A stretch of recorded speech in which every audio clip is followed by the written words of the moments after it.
get started in terms of preparation for calculus. And let's review the function and their graphs. So in this particular PowerPoint presentation, we're going to use function notation to represent and evaluate a function, find the domain, the range of the function, sketch the graph of function, and also learn how to identify different types of transformations of functions, classify functions,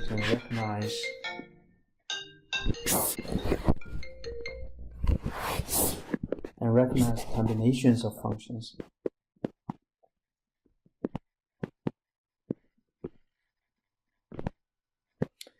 And first of all, let's take a look at the function and then function notations. So function is a one-to-one relationship. So it's a key feature of the function. It's one-to-one relationship between the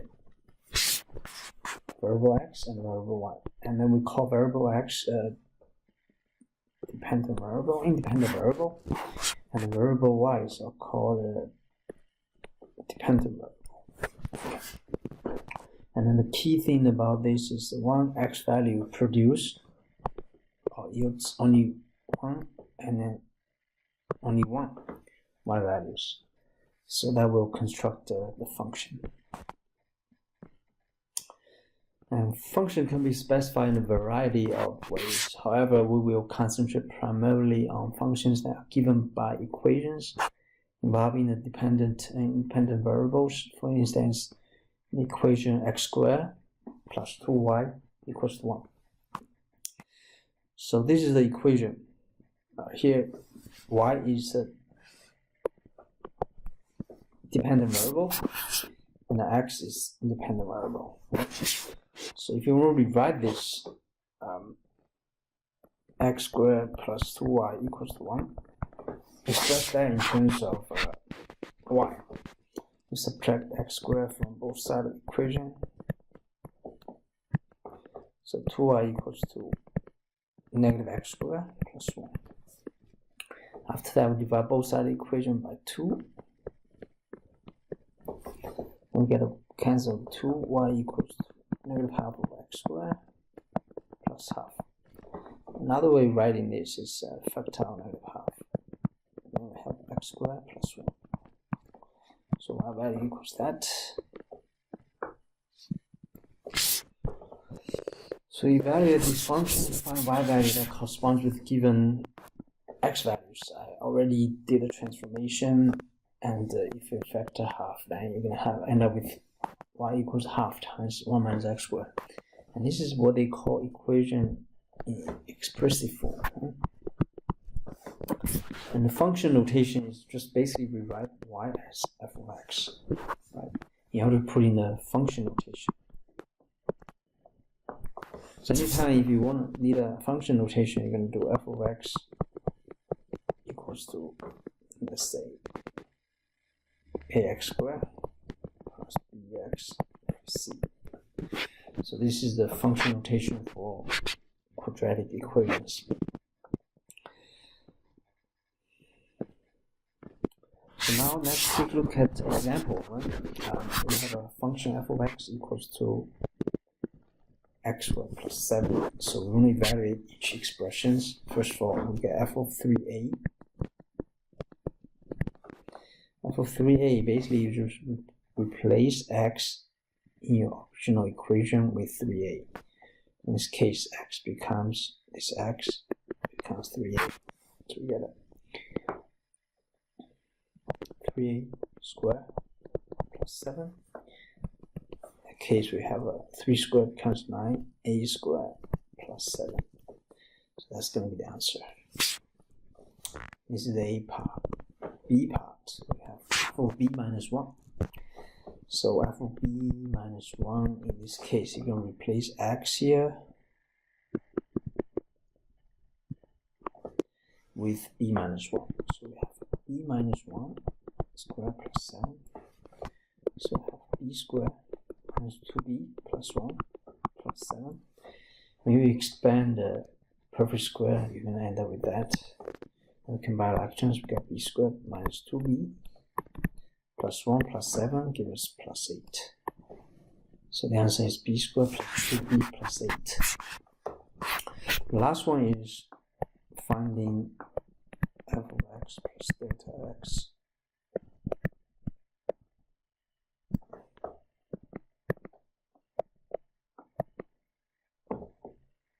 minus f of x over delta of x.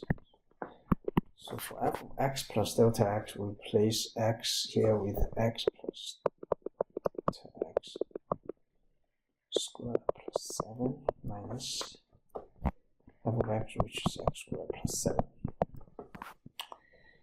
over delta of x. And when you expand this, we're going to get x squared plus 2x times delta x plus delta x squared plus 7. When you expand the second parentheses, put back invisible 1, distribute negative x squared minus 7. In that case, we cancel x squared, we cancel 7. So the final result is 2x delta x plus delta x squared over delta x.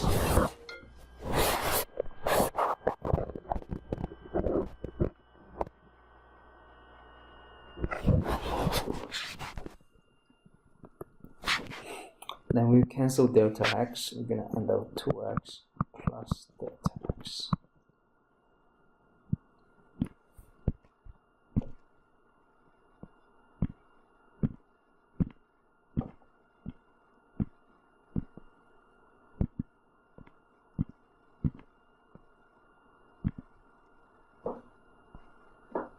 Okay, that's a detailed solution on the second page. You confirm our answers. Okay, you can take a look at it.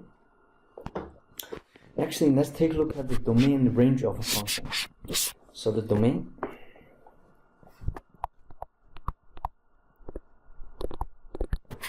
basically all possible x values.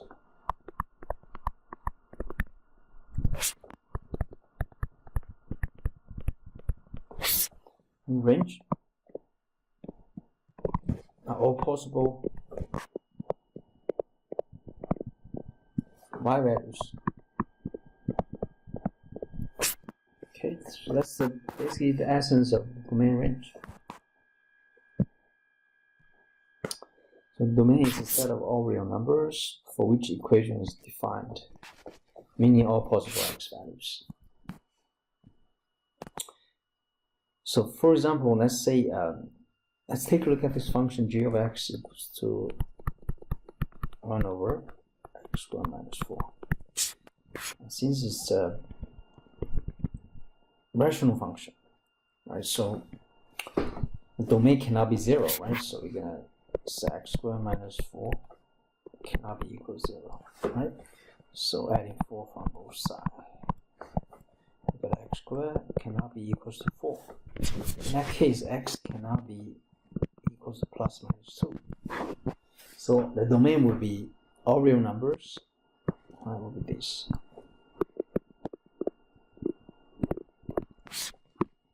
All real numbers except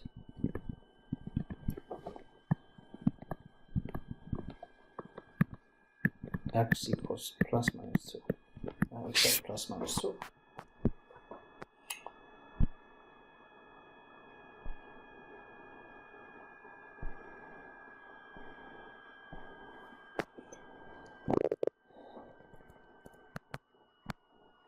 Okay, so let's take a look at the domain and range. This function, radical functions, f of x equals radical x minus 1.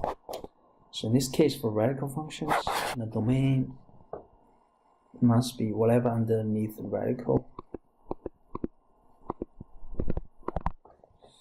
X minus 1 must be greater or equal to 0. And you add 1 from both sides, x must be greater or equal to 1. Then using the function notation, that will be interval notation, right?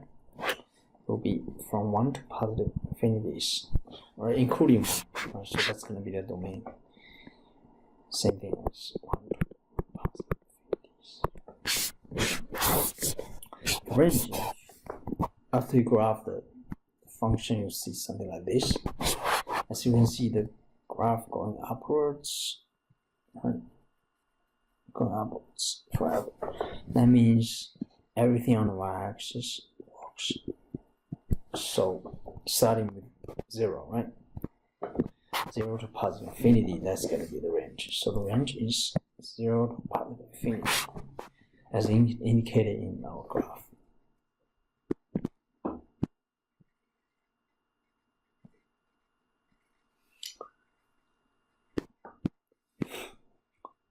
As you can see, the domain of tangent function, which is f of x equals to tangent of x. If you look at all of these dashed lines are what we call asymptotes, right? This is what they call asymptotes. You see this in your pre-calculus class. So asymptotes are some curve or line which the graph gets infinitely close but never touches it. So all these asymptotes becomes our restriction on the domain. In this case, x cannot be equal to pi over 2 plus n pi. So meaning all real numbers except pi over 2 plus n pi, right? So this is the domain. The domain is all real numbers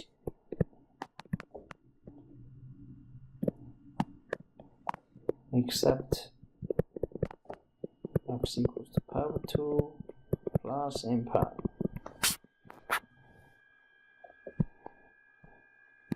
So that's going to be our domain.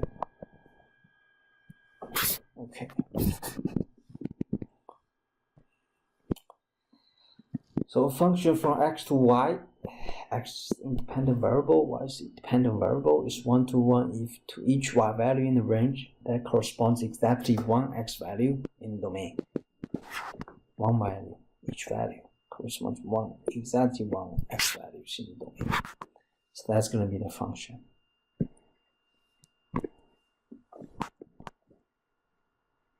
Next, let's take a look at the graph of function.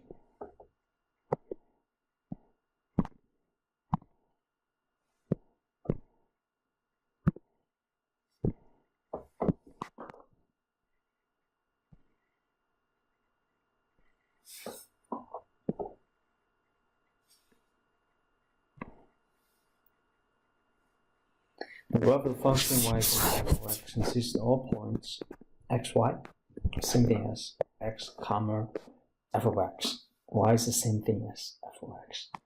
Where x is the domain of the function,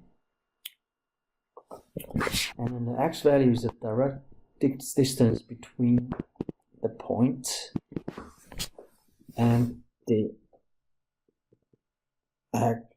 y-axis, right? Like this. And since this is equal to that, so the x value comes from that.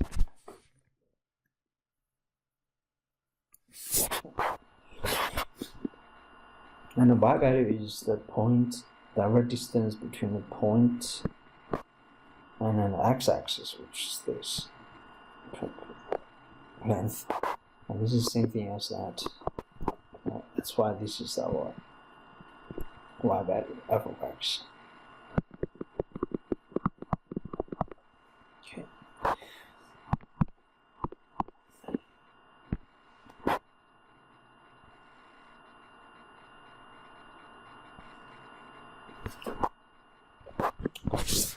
So we have a very unique test called vertical line test. And vertical line test is test to determine whether or not a relationship is a function. Determine the function.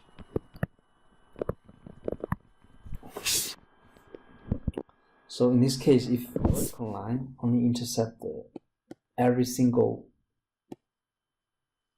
part of the graph with only one intercept, that means it's a function. Right? If we have more than one intercept, then it's not a function.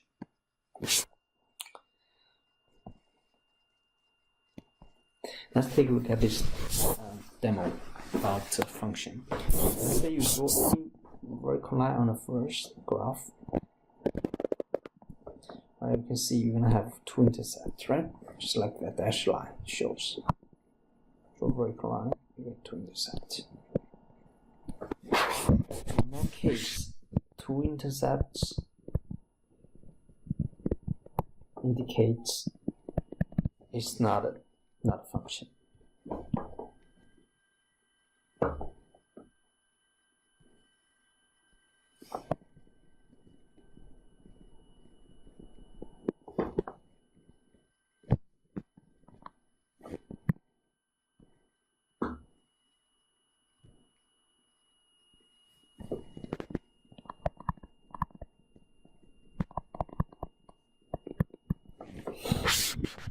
And for the second graph, if you can see, if you draw any vertical line, right, you're going to only have one intercept. Vertical line at any part of the graph, you only have one intercept. One intercept indicates it's a function. For this piecewise function, you draw the vertical line and one intercept, right? Some parts of you have no intercept. So 0 or 1 intercept also renders a function. Right? So the maximum amount of intercept you can have in order to be qualified as a function must be 1 or less. Okay, 1. As you can see, this is the following is 8 basic functions. Going from a linear equation, f of x equals to x. So this is the linear equation passing through the origin. This is the origin. The slope is 1. Right? The second is squaring function, or what they call is quadratic equation. This one also has passing through the origin.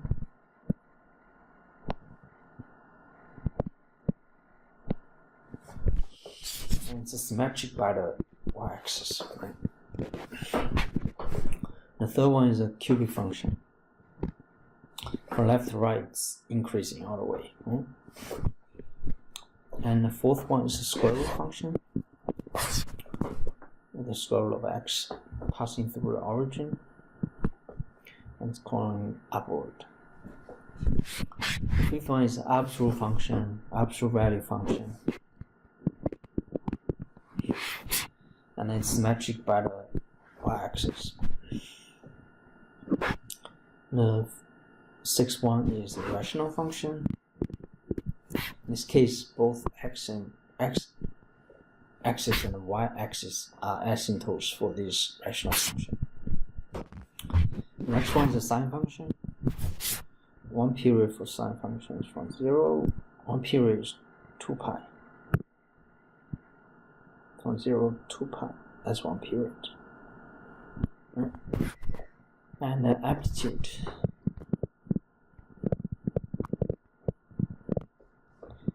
Amplitude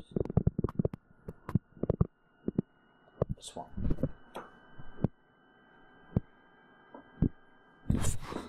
And the last one is cosine function. So period is also 2 pi, 0, 2 pi. It's pretty cool. One period.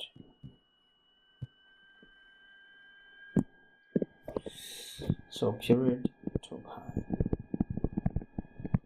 Amplitude is also 1.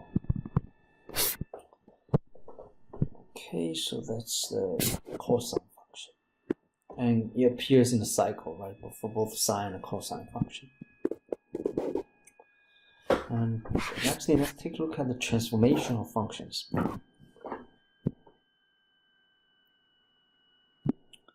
Some typical transformation is shifting upward, vertical shift upward, like this one going from y equal to x squared to y equals x squared plus 2. You basically shift up 2 units, 1, 2, right? And going up 2 units. This one is horizontal, second graph is horizontal shift to the left 2 units. Start from. So start here. 1, 2, and here. The third graph shows a refraction about x-axis. Refraction about x-axis. The very last one is a series of transformations. Start with shift 3 units to the left. Right, 1, 2, 3 units to the left, and shift 3 units to the left. First transformation. Second step is it has a refraction about x-axis refraction.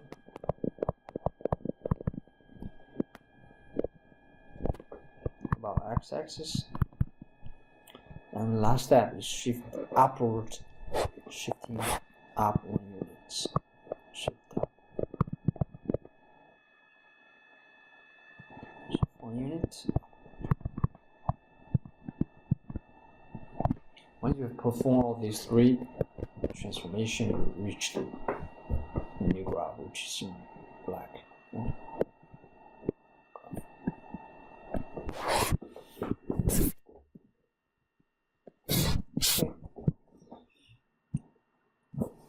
So this is a typical transformation on a graph for the function y equals x squared or f of x squared. So 3 basic transformations. First one is vertical shifts. Second one is horizontal shifts. And third one is refraction.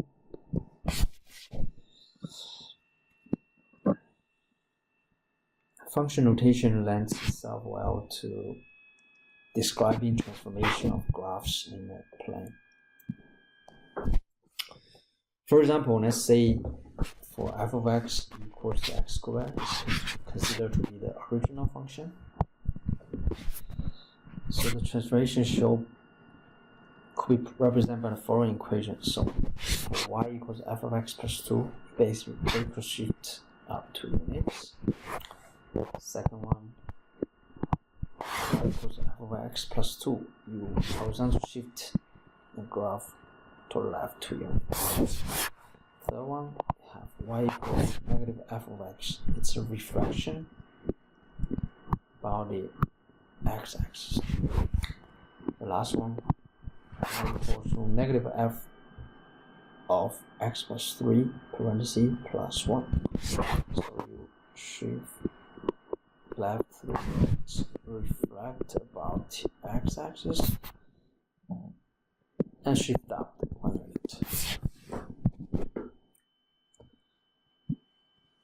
So this is a summary of typical transformation. For example, if the original graph is y equals f of x, so horizontal shift c units to the right, you subtract c from the x. Right, you come up with y equals f of x minus c. And second transformation is a horizontal shift c units to the left. You add in c to the x, right?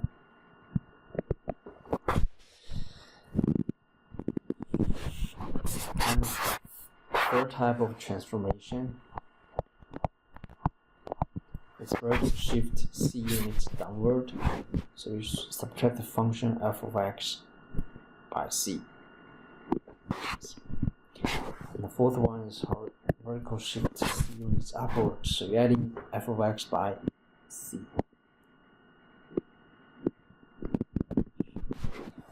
The fifth one is a refraction about the x-axis, and the function becomes y equals to negative f of x. Sixth one, refraction about the y-axis, then you replace x with negative x in the original function. So you end up with y equals f of negative x. The last one will be refraction about the origin. So replace x with negative x and replace f over negative x with negative of f of negative x. So double negative sign in front of x, in front of the f. Okay. So those are the 7 basic type of transformation. Should definitely go over the PowerPoint presentation itself, also the audio recording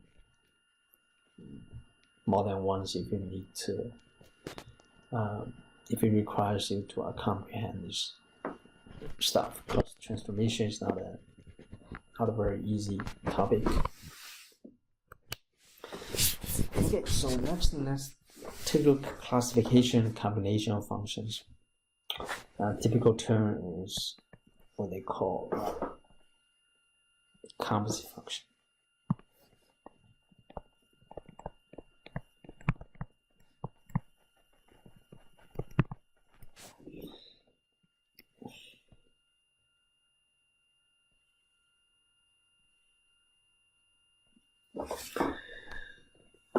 By the end of the 18th century, mathematicians and scientists have concluded that many real-world phenomena could be represented by mathematical models taken from a collection of functions called elementary functions. So an elementary function has 3 typical categories. 3 categories. First one is the algebraic function, like polynomial functions, radical functions, and rational functions. Second group is trigonometry functions, including sine, cosine, tangent, cotangent, cosecant, and secant. The third category is called exponential and logarithmic functions. Right? So 3 typical elementary functions. So the most common type of algebraic function is the polynomial functions, with f of x equals to a subscript m x to the nth plus a subscript n minus 1 x to n minus 1. You have infinitely many terms and it ends with a constant a0. When n is a non-negative integers, the number a subscript I are coefficients, where a subscript m is the leading coefficient, a0 is the constant term of the polynomial functions. So if an not equal to 0, then n is the degree of the polynomial functions.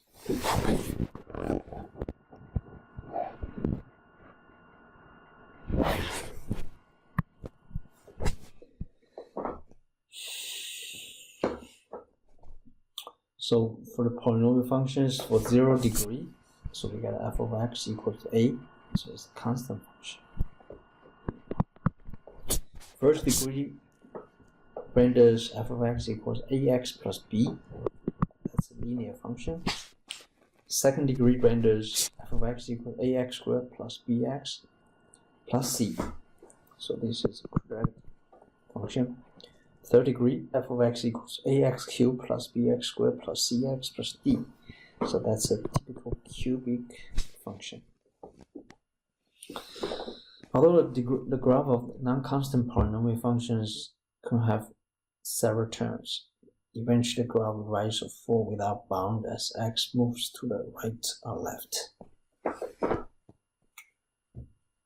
The second one is rational functions. Okay, so we have f of x equals to px or qx, where p and qx are both polynomials. I can give you a quick example.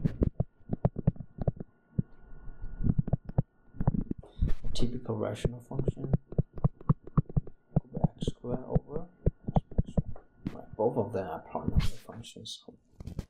numerator and denominators.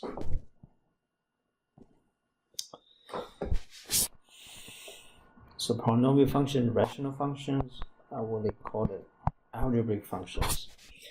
So an algebraic function of x is one that could be expressed as a finite number of sums, difference, multiples, quotients, and radicals involving x length. For example, f of x equals radical square root of x plus 1 is algebraic. Function that are non-algebraic is called transcendental. For instance, the trigonometric functions are transcendentals. Trig functions.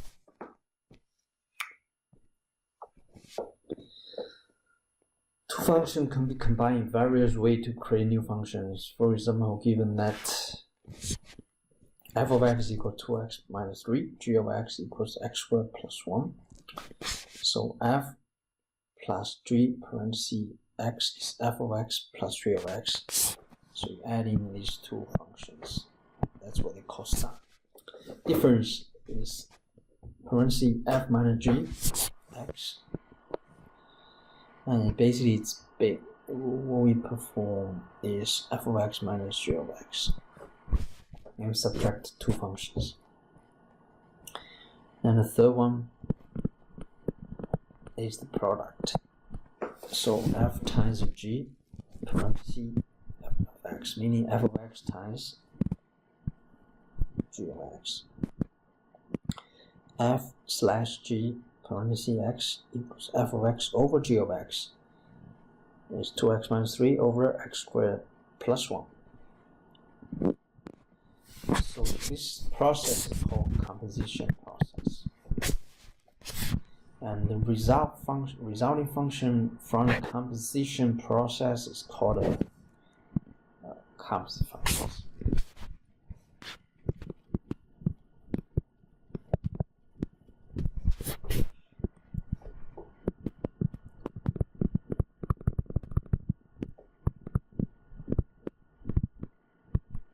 So composition function comes from composition process. So this is a typical definition of a composition function from a textbook. So that f and g be functions, the function given by f composite of g parentheses of x is called a composite of f with the g, right? The domain of f composite of g is the set of all x values in the domain of g such that g of x is in the domain of f. So the composite of f of g may not be equal to the composite of, now this is very important, may not be equal to the composite of g with f. Depends on the function. Here, let's take a look at the example. Let's say f of x equals 2x minus 3, and g of x equals the cosine of x. And let's find each composite function. So f of g, f composite of g. So here is basically f of g of x. So for the original f of x, replace x with g of x, which is cosine x. So here we write 2 times x now becomes cosine x. 2 times cosine x minus 3. Okay. So b part is g composite of f. So g of f x. So that becomes g of f of x. So this is basically becomes replace x here with 2x plus 3.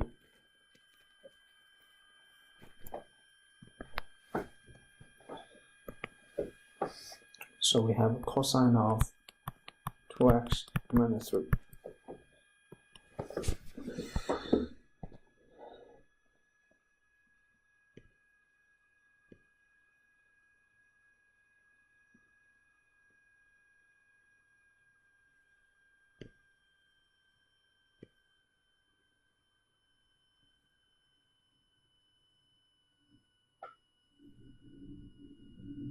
So this is detailed solution from your. As you can see, f of g of x and g of f of x is not the same. Go back to really quick. The result does not come out the same.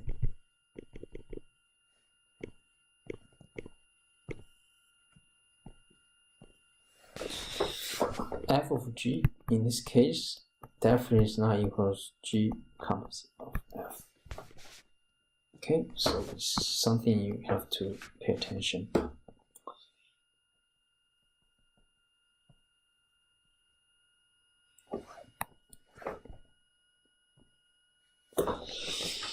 And classification and combination of functions as x-intercept the graph is defined to be a point A, 0, at which the graph crosses the x-axis.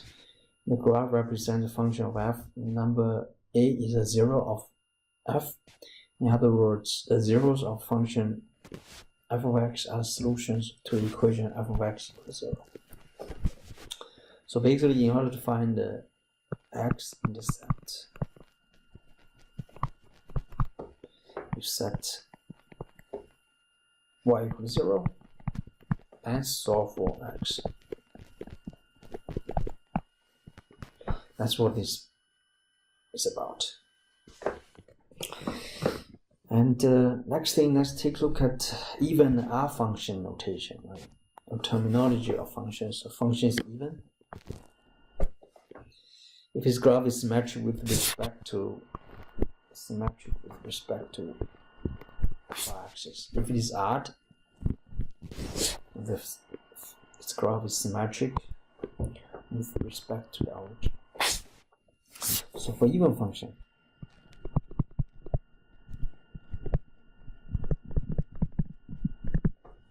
f of x is equal to negative f of x equal to negative f of x. F of negative x.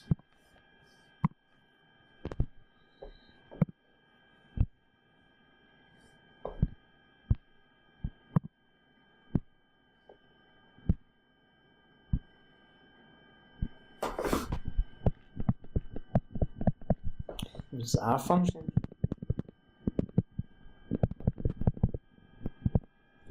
F of x is equal to negative f of negative x. So it's not just another way of writing even R function.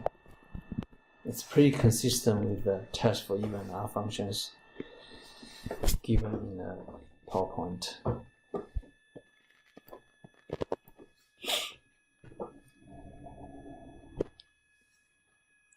Now let's take a look at these two functions, determine whether or not they are even or R functions, or neither. Right? It could be neither functions. So first of all, f of x equals to a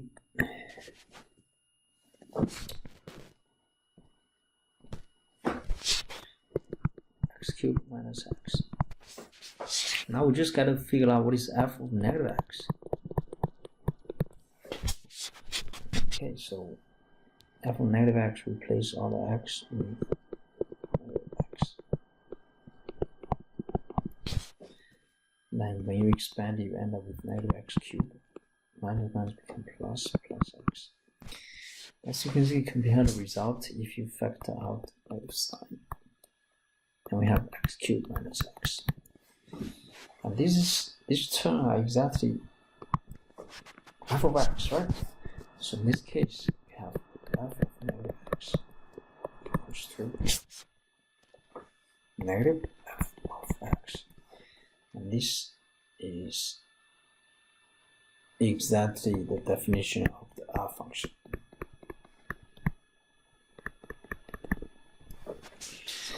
B, we have g of x equals to x. No, 1 plus